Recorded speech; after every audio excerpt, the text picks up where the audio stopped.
Mr. Speaker, I commend this bill to the House.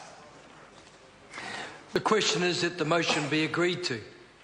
Mr. Speaker. I call the Honourable Clayton Cosgrove. Mr. Speaker, I can say from the outset that the Labor Party will support this bill, at the very least to the first reading. Obviously, we will want to see the detail as to how this bill progresses. We all agree that New Zealand has an international reputation as a trusted place to do business, and we all agree that that reputation should be protected and enhanced at all costs. I note that the World Bank and the International Finance Corporation have ranked New Zealand the easiest of 183 countries in which to start a business, and Transparency International ranks New Zealand the least corrupt country of the 183 surveyed. That is a tribute to our business people and our regulatory agencies in policing the laws and regulations of our land. However, it has to be said that lately attention has been drawn, both domestically and internationally in respect of the media, on overseas interests exploiting New Zealand's incorporation processes by using New Zealand registered shell companies to undertake illegal activities.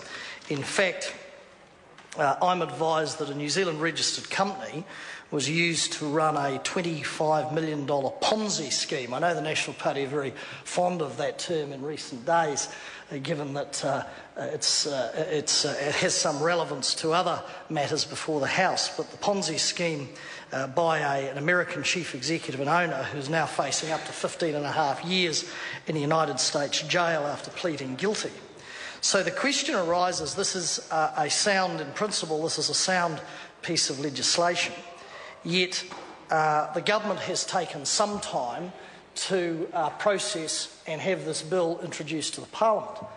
My recollection is that this was unfinished business by the previous Minister of Commerce, the Honourable Simon Power, and yet despite the threats to New Zealand's reputation, the reputational risks that we face as a result of some of this nefarious activity in terms of exploiting New Zealand's incorporation law, this bill has sort of languished. And one wonders, and we will be asking the Minister in the committee stage, what priority he has given or is giving to the reputational risk management process of New Zealand, given that this has languished for months and has not been introduced. I would have thought, and I do echo and agree with the Minister's words, that New Zealand's business and commercial reputation is paramount. The question then arises as the maestro sort of grins across the chamber at us. The maestro sort of, well, who's it going to be? Which declaration would we like to start with first on that one, team?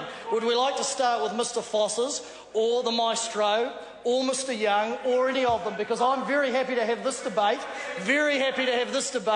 anywhere, anytime, in or outside this chamber. And then we'll see, we will see. So which hen over there, which rooster over there is going to have their head cut off? Because if that, or Mr Brownlee, because if that member wants to start it, I'll finish it. But getting back to more serious matters, and the Minister might look at the conduct of some of his own colleagues, but if you want to start it, I'll finish it. I say this. So this bill has languished I won't need to. I'll just ante up with some paperwork on you, not you, Mr. Speaker. That one over there. Oh yes, talking actions, mate. Roll the dice. So I say the question before this House is why this legislation has languished for so long, and obviously the smoke signals that the maestro is putting up, because we all know he likes a cigar occasionally, he wants to divert some attention away from a serious piece of legislation. In fact, what I found astounding doing the research on this was, given the lack of priority that was given to this, earlier this year, which the Minister didn't mention, New Zealand, along with Russia, was struck off the prestigious European banking and corporate whitelist over this country's weak money laundering and terrorism financial controls. Now, I was Associate Justice Minister when we introduced and put through the anti-money laundering legislation as required through our international obligations. So because this government has sort of been introverted, self-obsessed with its own crises and its own mess-ups, whether they be asset sales or a whole raft of other things, ACC, the list goes on, New Zealand's reputation has been damaged.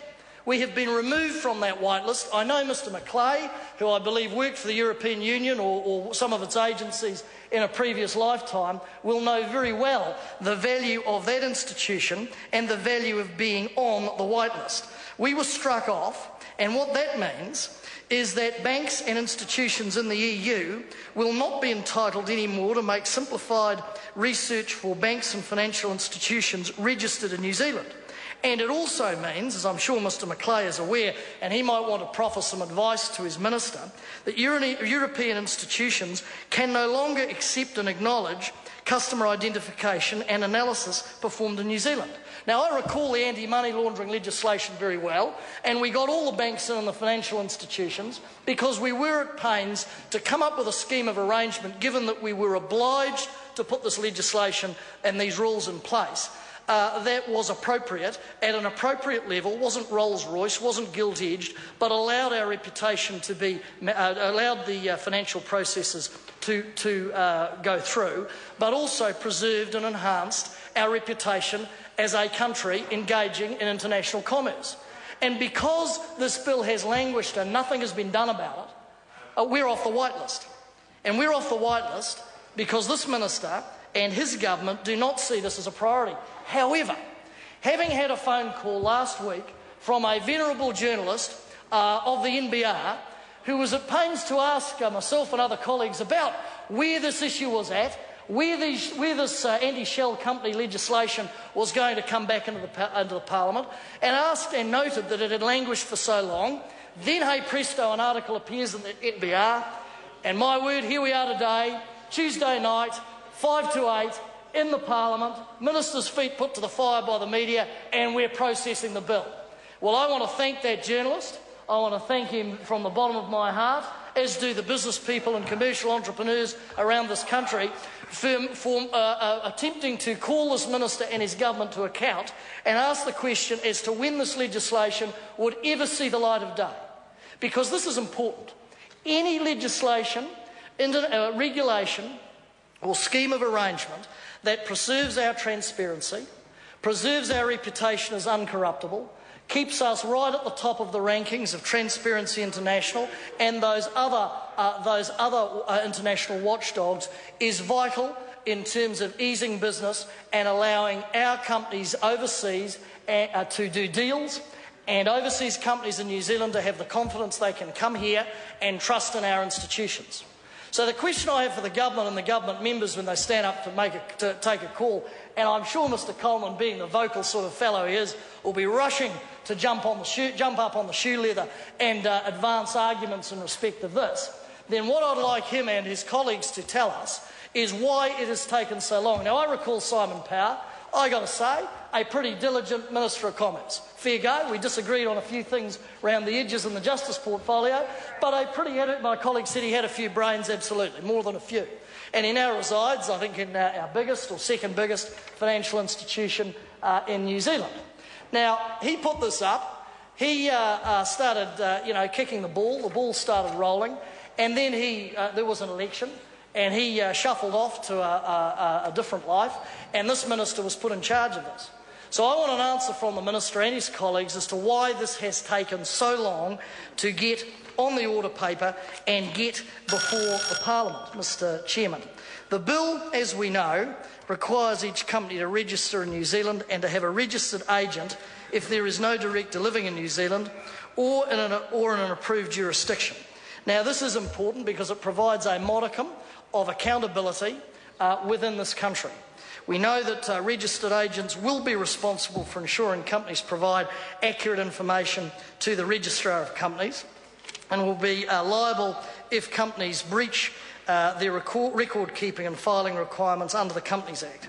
This bill gives new powers to the Registrar of Companies to investigate and deal with non-compliance with the Companies Act, and this includes, of course, the power to flag companies on the register that are under investigation. Now, these are actually critical provisions because, again, it's a form of accountability, and I mean no slur to companies acting, to New Zealand companies, but we do know we do know that New Zealand has been preyed upon, given the Ponzi scheme out of the United States, given other alleged nefarious activity by those who simply want to use our good name, use the good name and reputation of our country and our commercial enterprises to engage in those nefarious and criminal activities.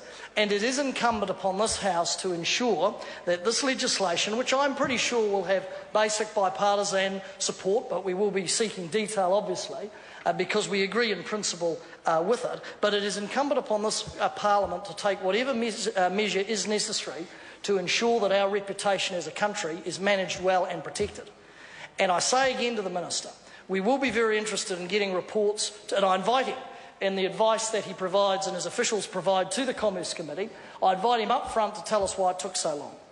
Because that is important, because if this is a precedent, and if it's taken so long and we're off the white list in the European Union, then that is a problem and that is a black mark against our name. Thank you, Mr. Chair. I call the Honourable Member Jonathan Young.